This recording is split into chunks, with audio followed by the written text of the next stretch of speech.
बिल्कुल, कुछ और इस वक्त बड़ी जानकारी आ रही है पश्चिम बंगाल से।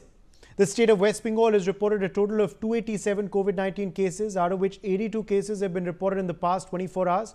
Fortunately, no COVID-19 related death has been reported in the state so far. Renik Datta joins us for more on this story. Renik, what are the latest COVID-19 numbers coming to light from West Bengal? देखिए, जितना दिन जा रहा है उतना ही Covid का जो active cases का संख्या पश्चिम बंगाल में बढ़ता हुआ नजर आ रहा है, क्योंकि कल भी यानी लास्ट 24 आवर्स में पश्चिम बंगाल में टोटल 82 नया कोविड केसेस रिपोर्टेड हुआ है, जिसको देखते हुए पश्चिम बंगाल में टोटल एक्टिव केसेस का संख्या हो चुका है 287। कल तक जो संख्या था 285 वो अभी 287 हो चुका है, यानी 82 केसेस नया आ चुका है। और अभी तक पश्चिम बंगाल में कोई मौत का खबर नहीं है, मगर जैसे कि डॉक्टर्स की तरफ से और एक्सपर्ट की तरफ से कहा जा रहा है कि जिस तरीके से कोविड दिन पे दिन बढ़ता हुआ नजर आ रहा है, टोटल 48 आवर्स का अगर बात किया जाए, टोटल 48 आवर्स में करीब 170 के ऊपर एक्टिव केसेस सामने आया है। तो इसी को देखते हुए जो एक्सपर्ट्स है उनका कहना है कि कोविड जिस तरीके से स्प्रेड हो रहा है, उसी को देखते हुए प्रिकॉशन लेना सबसे महत्वपूर्ण चीज है।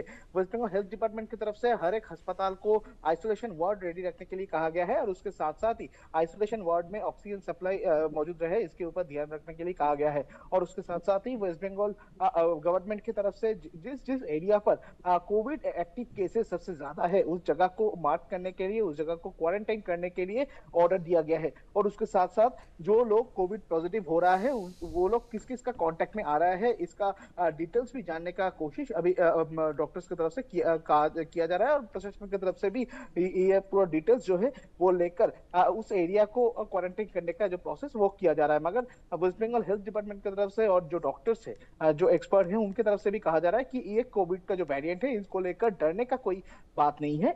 इसको लेकर सावधानता बरकरार रखना चाहिए और सेफ्टी मेजरमेंट लेकर निकलना चाहिए, सोशल डिस्टेंसिंग बरकरार रखना चाहिए और मास्क इस्तेमाल करना चाहिए। ऐसा अगर मेंटेन किया जाए तो ये कोविड को लेकर डरने का कोई बात नहीं है। मगर जिस तरीके से कोविड लगातार 2 दिन में जिस तरीके से 170 के ऊपर नया केसेस दर्ज हुआ है पश्चिम बंगाल में, उसी को देखते हुए प्रिकॉशन लेना सबसे महत्वपूर्ण चैलेंज है वेस्ट बंगाल गवर्नमेंट के लिए, और वेस्ट बंगाल गवर्नमेंट इसके लिए पूरा तैयारी करके रखा गया है। सरकारी जो अस्पताल है उसमें कोविड का आइसोलेशन वार्ड स्पेशली तैयार किया गया है। उसके साथ साथ ही जो प्राइवेट अस्पताल है, उनको भी ऑर्डर दिया गया है कि आइसोलेशन वार्ड जो है वो एकदम सेपरेट करके रखा जाए, रेडी करके रखा जाए, और कोविड का जो टेस्ट का प्रक्रिया वो भी सही तरीके से किया जाए, उसके ऊपर भी ध्यान रखा जाए। ऐसा वेस्ट बंगाल गवर्नमेंट की तरफ से स्टेप लिया गया है। कुछ और इस वक्त जानकारी आ रही है। A total of 149 COVID cases has been reported out of Uttar Pradesh, with 32 cases being reported in the past 24 hours. So far, 2 COVID-19 deaths have been reported in UP. Abhishek Singh joins us with the latest on this big story. Abhishek, as far as Uttar Pradesh is concerned, how concerning is COVID-19 currently in the state? Yes, in last 24 hours, Uday, the COVID cases and the numbers have increased, and also 30